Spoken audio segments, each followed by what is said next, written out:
Welcome to Life's Dual Secrets. I'm Emma Waddington. And I'm Chris McCurry. And today we are delighted, pleased, and thrilled to have James Cordova here with us. He is a professor of psychology and department chair at Clark University.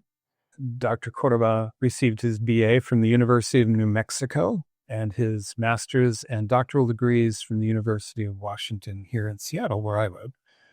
And his research focuses on couples, increasing our understanding of the processes that promote greater relationships, mental and physical health in couples. The principal processes addressed in his work include intimacy, acceptance, and motivating the adoption of relationship healthy practices. He has a number of books out, and these will all be in the show notes.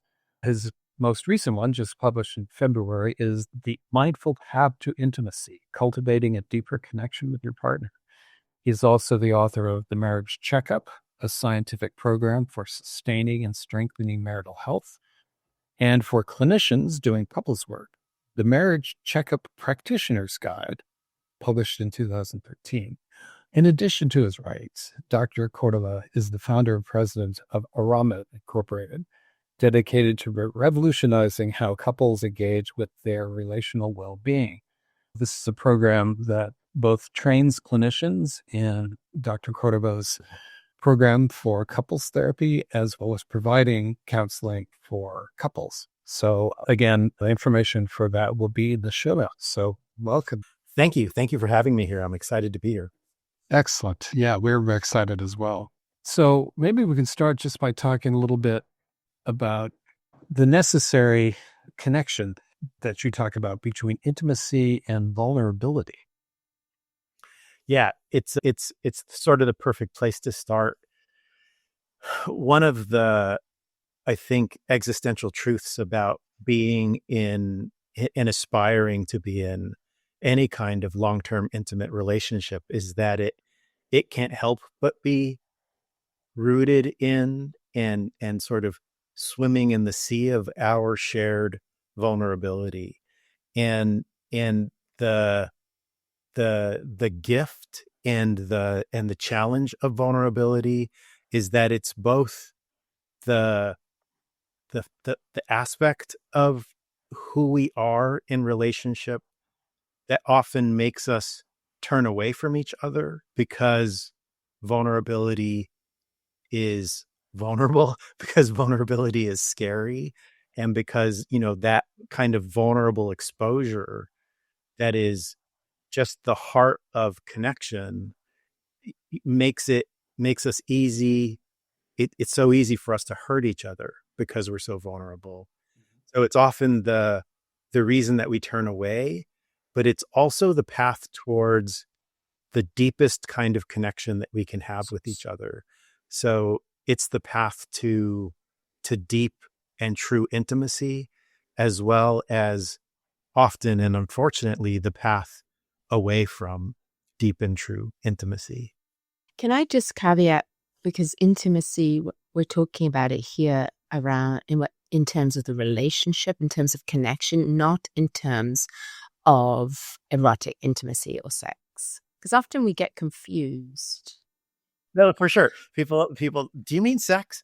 And the answer is both and, right? Yeah, both right. The intimacy that we are talking about is a kind of, it's the sort of lived recognition that there really is no separation between us. When I'm sad, my partner's sad. When I'm upset, my partner's upset. When I'm joyful, my partner's joyful. That, we can't move in any way, shape, or form without having an effect on each other. Yeah. So the acknowledgement of that and sort of living from that place is the kind of intimacy that we're talking about. Yeah, the separation, there's no separation between me and you. I love that. Yeah, and vulnerability doesn't come out of nowhere. The way that I think about this is that it's rooted in the fact that, we are all born exquisitely sensitive to any sign of of judgment or criticism or potential rejection from others. That's just deep in our evolutionary and genetic history. Yeah. We are born to be hyper vigilant to how other people are receiving us. And our ancestors that didn't care didn't pass their genes on. Right? Yes, So that's right. we really care. Yeah. Somebody said yesterday to me on a quote was, "A lone monkey is a dead monkey." There you go. Yeah. That really captures it. And so that exquisite sensitivity means that we're really paying attention to all of the interactions that we have with others on a moment to moment basis from when we're just children. And we learn the things about ourselves that are most often acceptable to others. And we learn the things about ourselves that we are most likely to get teased for, rejected, judged for, criticized for. And those things, I suppose, that we can change, we change, but most of it is stuff that's just like who we are, right? It's how I'm made, it's where I come from, it's deeply built into who I am, and I can't not be that, right? But we learn how to protect as well as we can those parts of us that our experience has taught us are vulnerable. Our experience has taught us these things about who I am are vulnerable to the judgment and potentially to the rejection of others. And so we lead with our best foot forward. We lead with the part of ourselves that is least vulnerable. And we do our level best to hide the parts of ourselves that we've learned are most vulnerable. And each of us learns our own somewhat unique set of lessons about, what I'm hiding is probably a little bit different from what you're hiding, but we're all hiding something. We're all hiding something. Yeah.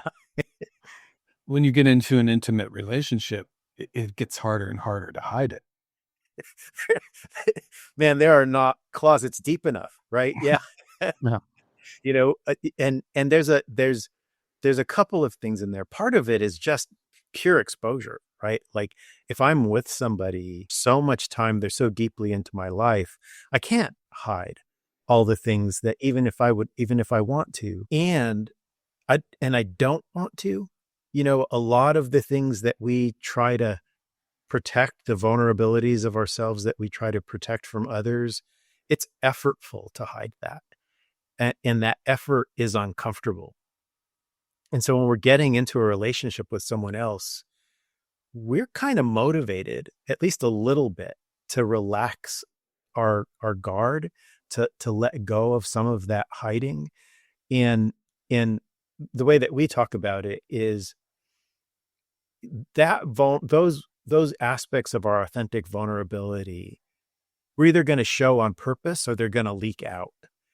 And if the other person meets some expression of vulnerability with kindness, with warmth, with attention, with anything that's really just the absence of rejection, then that feels so delightful that we want to do it again.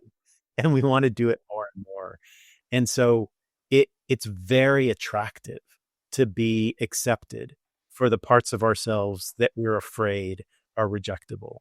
And that's part of what draws us into an intimate relationship. And I think it's part of the headiness of falling in love. And we're looking for that opportunity to shed some of that defensiveness and false self, all that other stuff. Exactly. Yeah. I guess in a way, what I'm hearing is that we can't feel truly loved without that. Like if we're hiding or masking, would you say that that's, that'll always be lacking if we aren't authentic?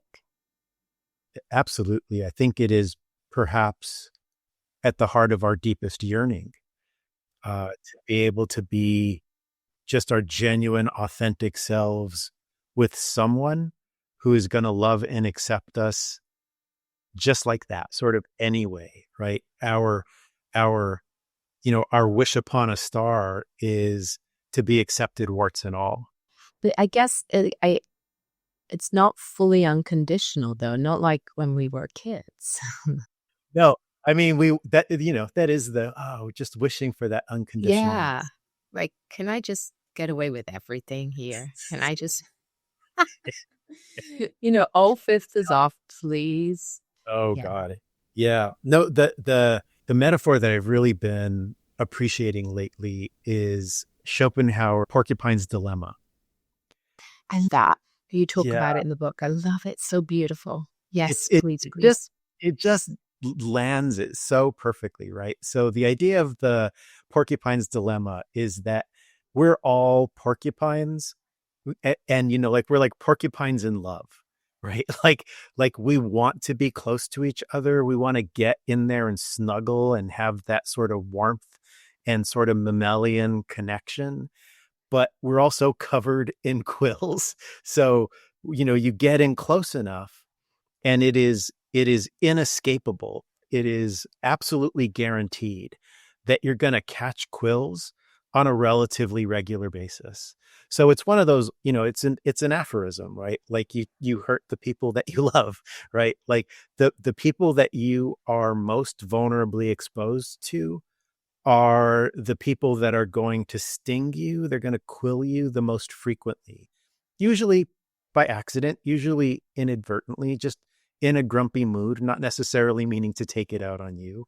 And of course, similarly, the people that are most vulnerably exposed to you are the people that you're going to sting and hurt and quill the most frequently. So the dilemma is we're trying to get in there and be close and cuddly, but we're also having to navigate that is inescapably painful territory. So Schopenhauer, I think, being a little bit more pessimistic, but not by much. I think his way of thinking about it was that the dilemma is that we can't navigate that space. And so, and we see this, when, those of us who work regularly with couples, most couples, I think, resolve that dilemma of close is lovely and close is also dangerous by trying to form a relationship that's close enough, but not too close. Like, how close can I get to your quills without being inside of quills distance? And so I think it's somewhat modal in a lot of long-term relationships that there's a kind of pervasive loneliness that arises out of the fact that we have a really hard time navigating being inside of quills distance. But I think that territory of being inside of quills distance is a territory that we can learn how to navigate. It doesn't come particularly naturally to us. It requires a growing comfort with our own vulnerability and with the vulnerability of our partner, but it can be done. And again, I think that is our heart's true yearning, to be inside of quills distance. And I think that's a brilliant metaphor, especially because porcupines are also so cute. They are so cute. A video of them like eating carrots. Yeah, they're so cute. So you just want to come close, right? And I was just, and I'm sure, our listeners have the same feeling. It's so inevitable, and yet it's so hard. And that you mentioned in one of the conversations I listened to, this idea that even when we don't want to, like even when we're trying to give our partner the best feedback in the world, our best sort of comment, we might inevitably quill them.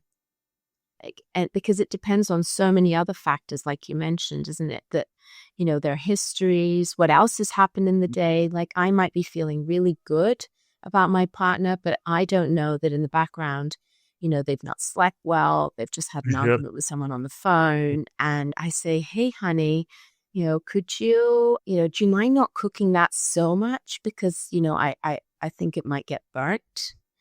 And Yeah. next thing you get is, a roar or a quill. And it takes you by surprise because you didn't see it coming, because a bit like our previous guest, we had Russell Colts on the podcast just the other week. He talks about, the history shows up in that moment and we're not aware of that history. We don't know what else is happening. And suddenly we get pricked. And of course, there's you have this incredible other metaphor reaching in through the dragon. I mean, it's so accurate because when we get pricked, I want to prick back. Like, my dragon is on fire. Like, how dare you? Nice. That was so skillful, by the way. I was like practicing for the last 10 minutes to say that to you.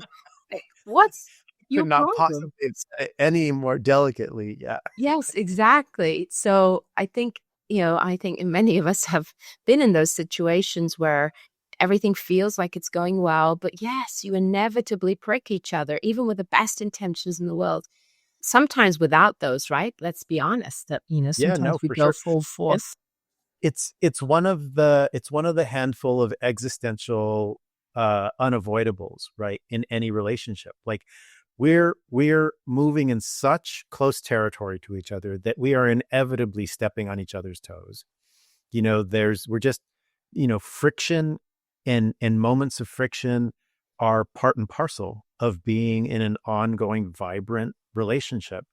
And so we have to be able to give each other feedback. It's necessary. I have to be able to tell you when you've done something that stepped on my toes. You have to be able to tell me when I've done something that stepped on your toes.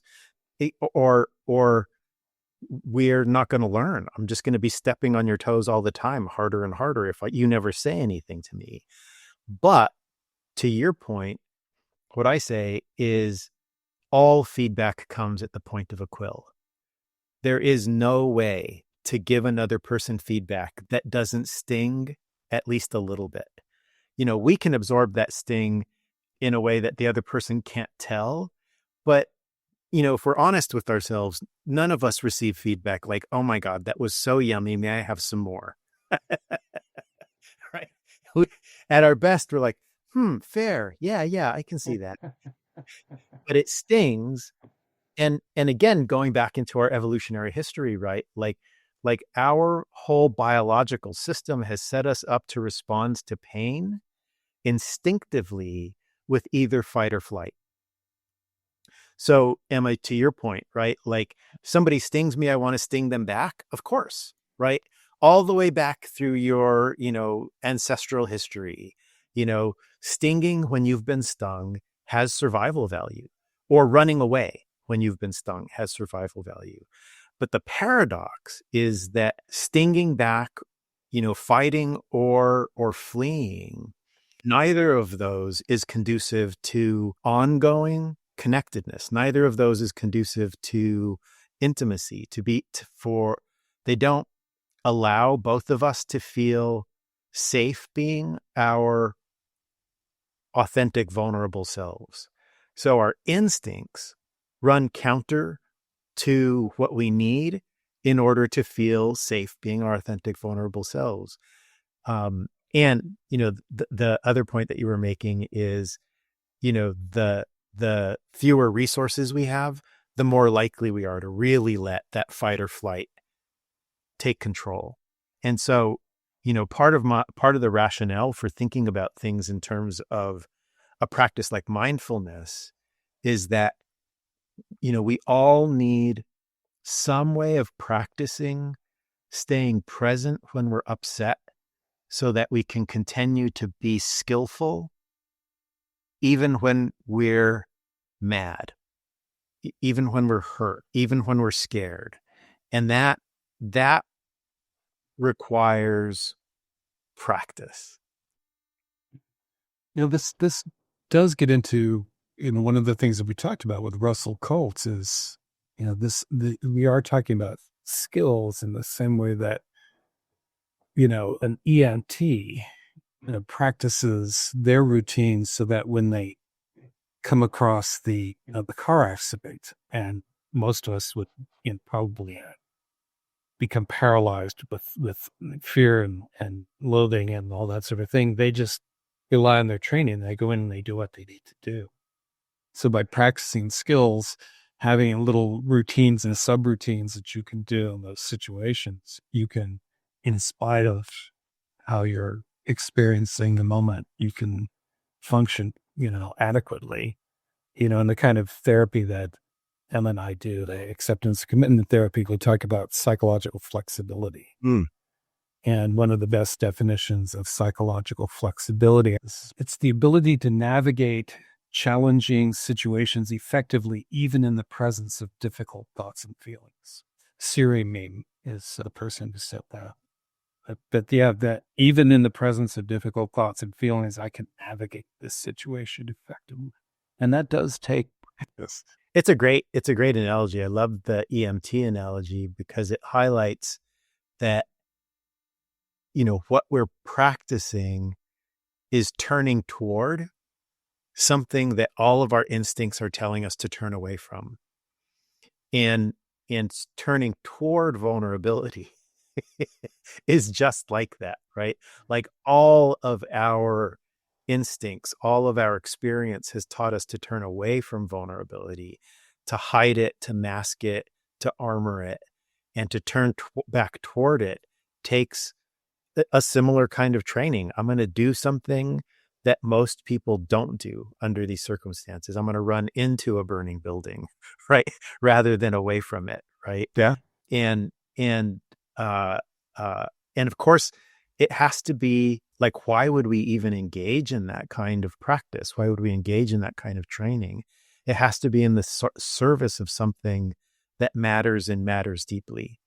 And so, if your job is saving lives, doing the counterintuitive matters and matters deeply. And if what you want is deeply held intimacy and love, doing what is emotionally counterintuitive matters.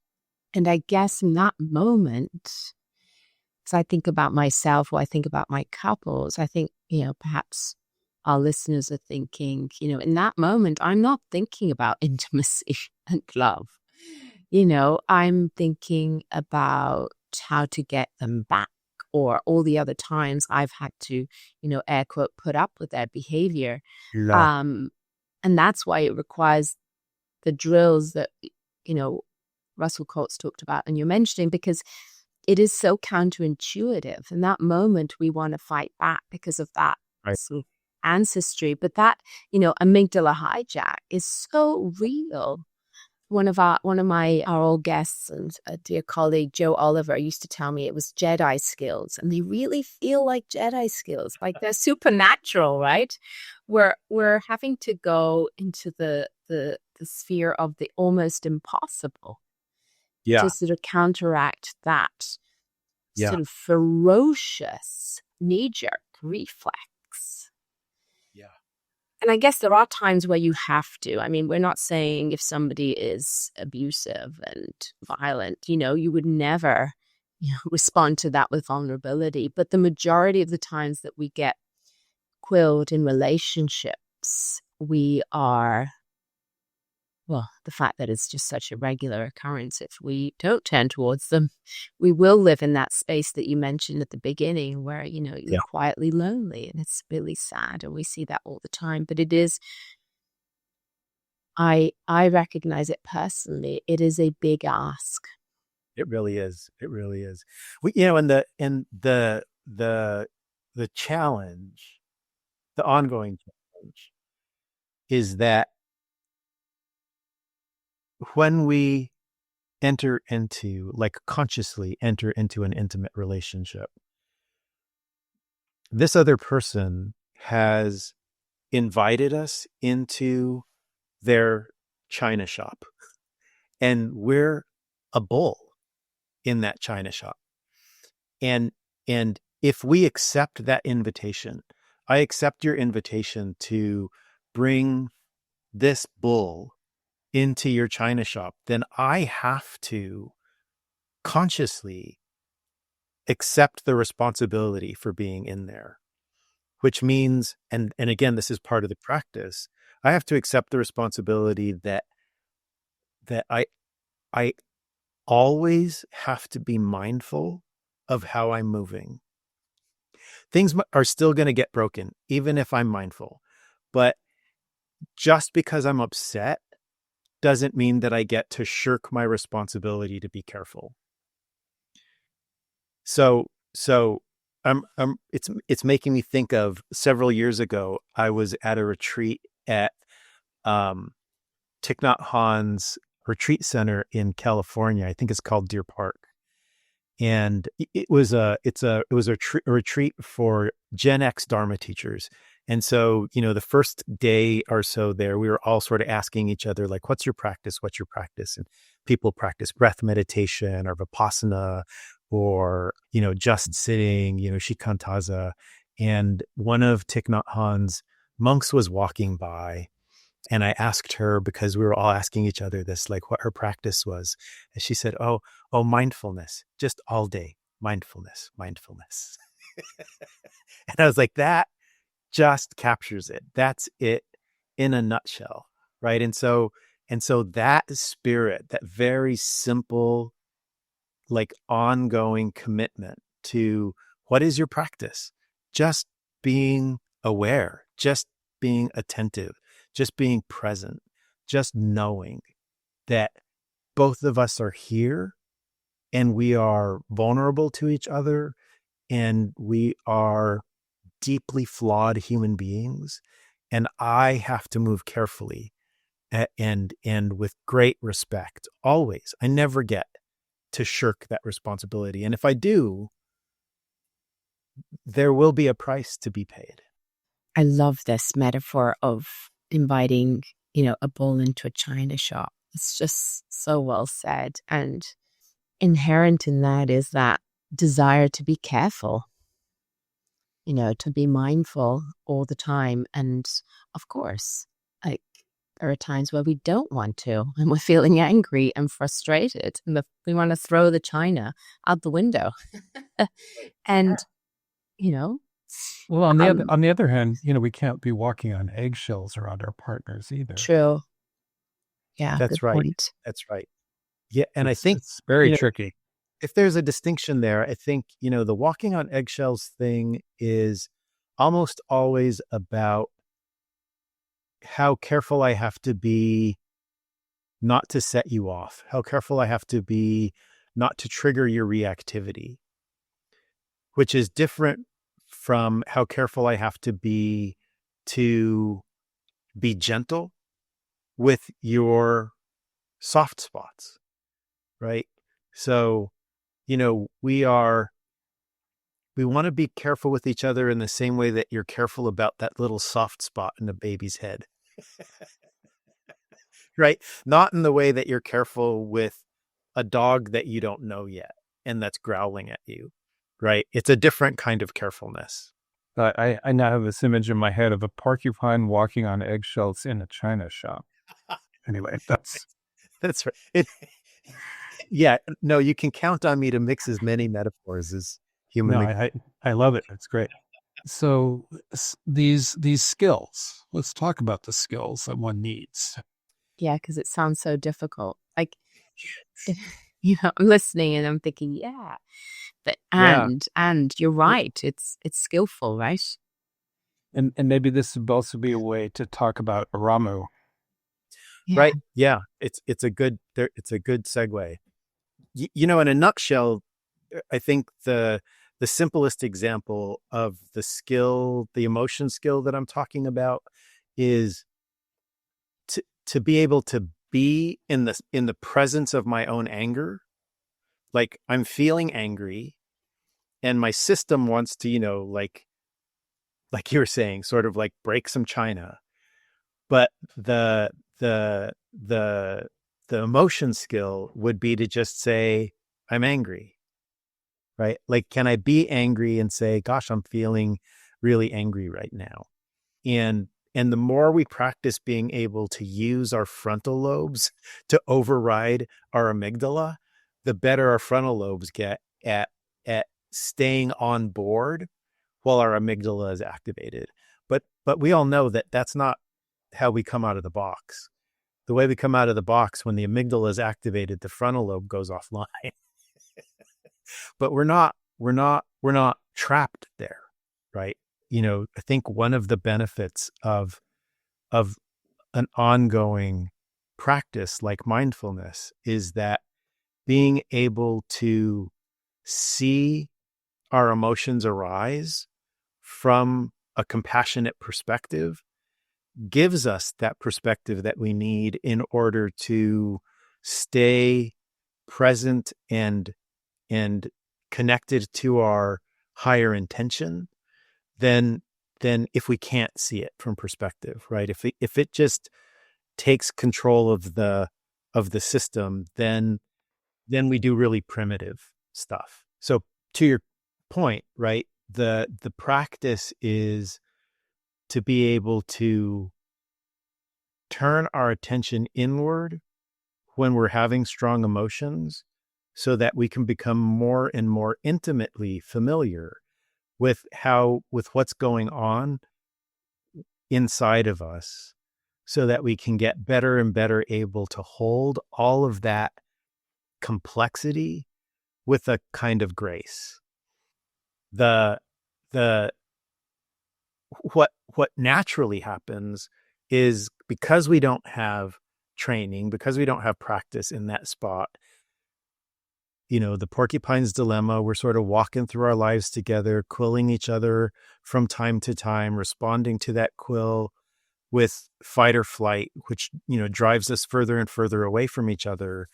And I think that becomes a naturally occurring corrosive process inside of all intimate relationships that actually, over a period of time starts to make partners pull further and further away from each other, where they're trying to resolve the vulnerability that they can't quite manage skillfully by creating distance.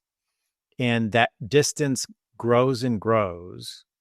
And one of the things that we're trying to do through our work with the Relationship Checkup and Aramu is, just like a dentist, arrest that corrosive process on a really regular basis.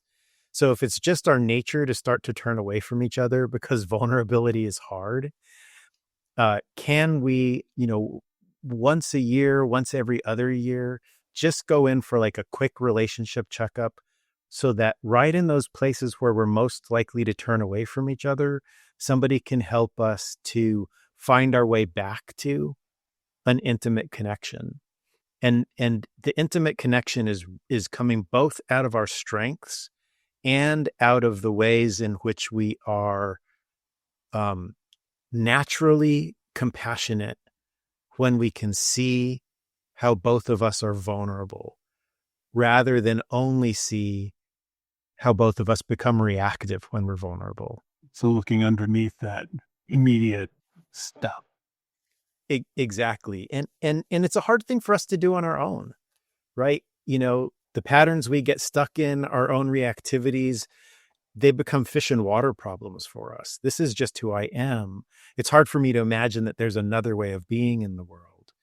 And meeting with somebody who has training to work with couples, it doesn't have to take long. Like, the checkup is just one session, maybe 2 sessions. And it's not that the provider is magic. It's just that they're not in your relationship. So they're not. Gratefully. That's right. They're not in the sea that you're swimming in. They're in their own sea. It just helps to have that perspective of somebody who has some training to be able to help you see what you otherwise wouldn't be able to see. And then once you can see it, you can, Emma, you sort of talked about reaching through the dragon. Once you can see that on the other side of your partner's anger is vulnerability and hurt, then our whole understanding of each other shifts, and what we want to do shifts more towards compassion than fight or flight. Yeah, that as you're describing, what the therapist does is exactly that. Like, we slow it down, We ask the partner who's upset, what are they feeling? What's happening inside of them? We sort of give that more of a context. And I think what you're saying here is that relationship checkup can really help to do that before it's too late. And that the invitation is for us to be curious about what is, going on within the dragon, when we're warring. What is it that's really deep inside? What is that longing? Where have I been quilled? What is hurting? Exactly. To come from there, right? Yeah, because you both practice ACT, so the Chinese finger trap metaphor, right?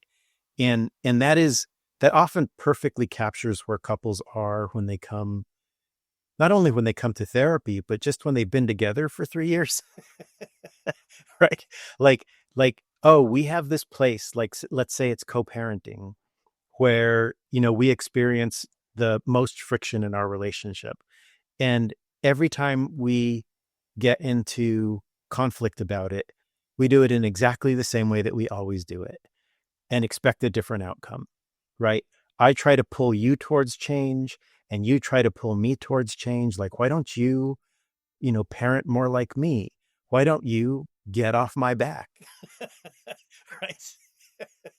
And we wonder, like, how come we keep getting stuck in the same spot, right? The best that we can do is pull harder on the Chinese finger trap and just feel more uncomfortable until we're exhausted and we let it go, right? But it often does take somebody on the outside to be able to point out, you're pulling when you could push. And they're like, what does pushing look like? Like, how about, like, rather than just for 5 minutes, rather than trying to change your partner, what if you spent 5 minutes just trying to empathically understand your partner? Maybe that's what pushing in looks like. What's interesting is I know you've talked about the importance of attention. And I've worked a lot with, kids with diagnoses of ADHD and what have you. And we talk a lot about attention. And I point out that attention comes from a Latin word attendere, which means to stretch forward or stretch toward, as opposed to the sort of head swiveling vigilance kind of attention. That kind of, moving toward is the kind of attention that we want. I like that. Whether it's toward your homework, as the middle school, student, or stretching toward your partner in those moments when you just want to leave into cest or strike back or whatever. Yeah. What I love about that is the image that comes to mind for me is like the little watering can that we use to water the plants, right? Like, you stretch that toward the plant, right, in order to water it. And it connects to one of the things that the Zen teacher Thich Nhat Hanh talks about when it comes to attention. Like, whatever we water with our attention grows. So and then, what we talk about in the book, attention is the most basic form of love, right? Whatever we're attending to, we're watering with that attention. We're loving it, we're nurturing it, we're growing it. Sometimes we water the wrong things. Well, I know you've talked about, regarding your partner as a plant and trying to figure out what do they need to grow. So now we have a plant in the China shop, with the porcupine and the bull. And that's right.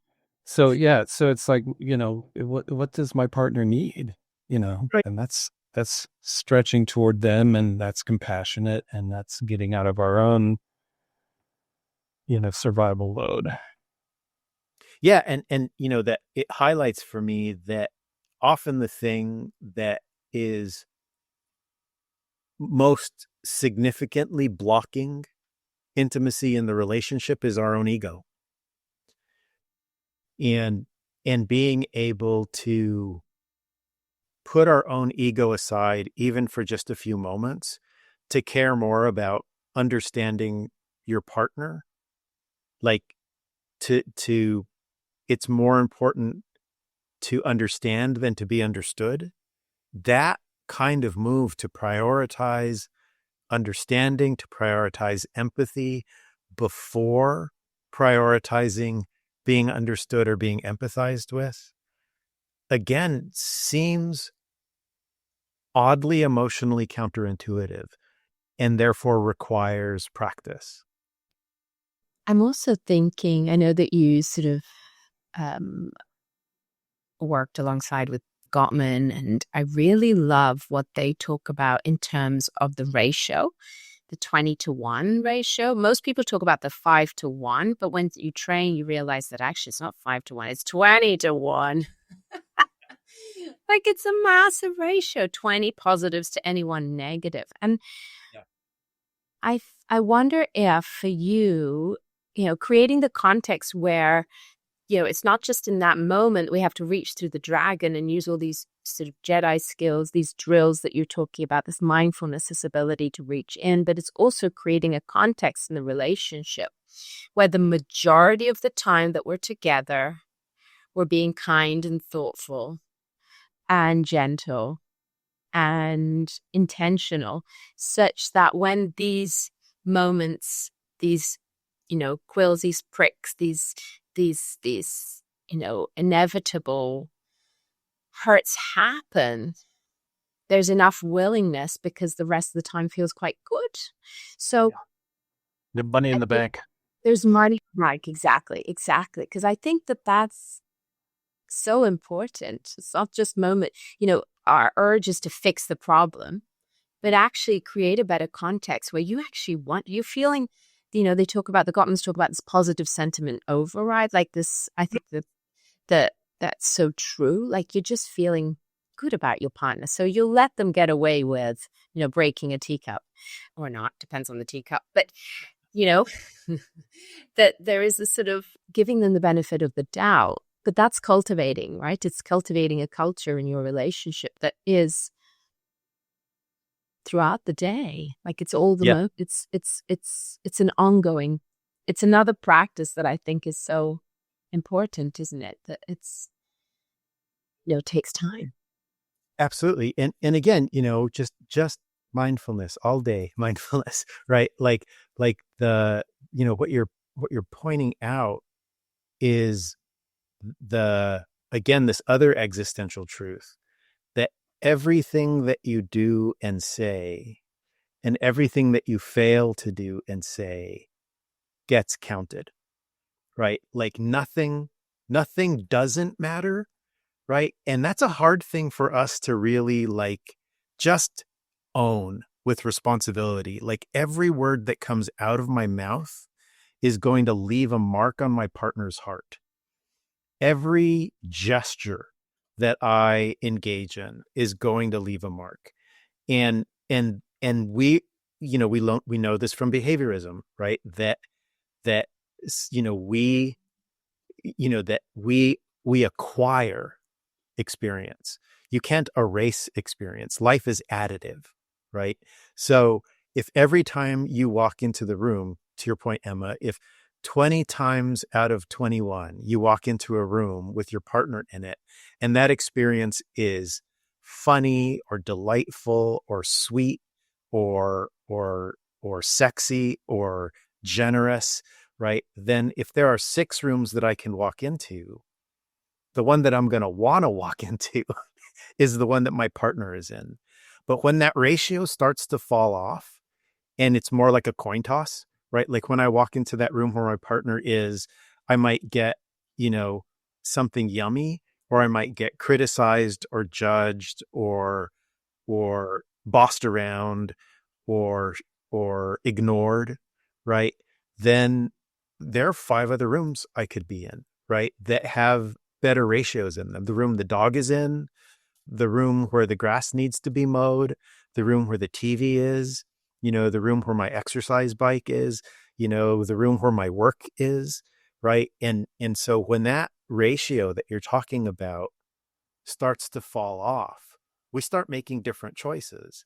But the room where the alcohol is. your room where the alcohol I mean, seriously. I mean, that could drift into going to the casino and spending my nights getting away from my partner, exactly. gambling away the rent money. I mean, Well, that's and this not is the hard part, right? Is it's owning our own agency inside of our relationships, right? Like if I'm finding that my partner is not coming into the room that I'm in, that's on me. yeah. Wow. So, final thoughts. I mean, there's so much more we could go into, and Yeah, it's a good question.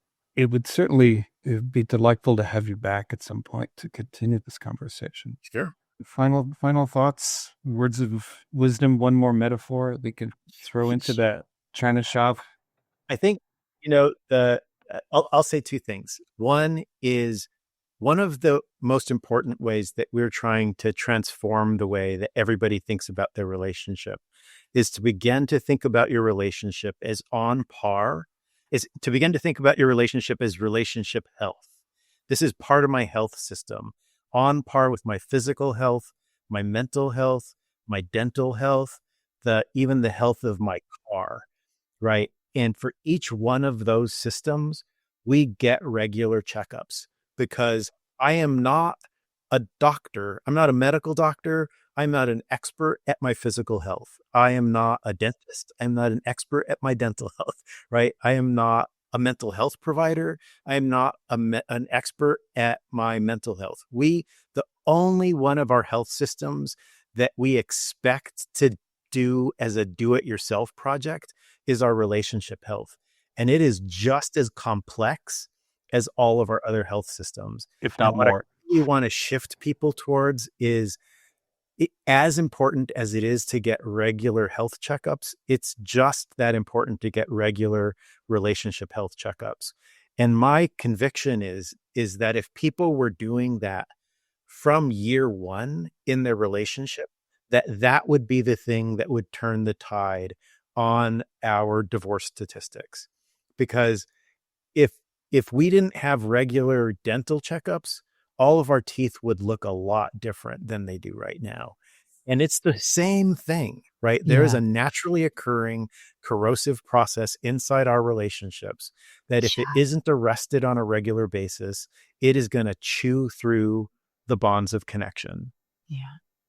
But Yes. make relationships healthy again. Yes.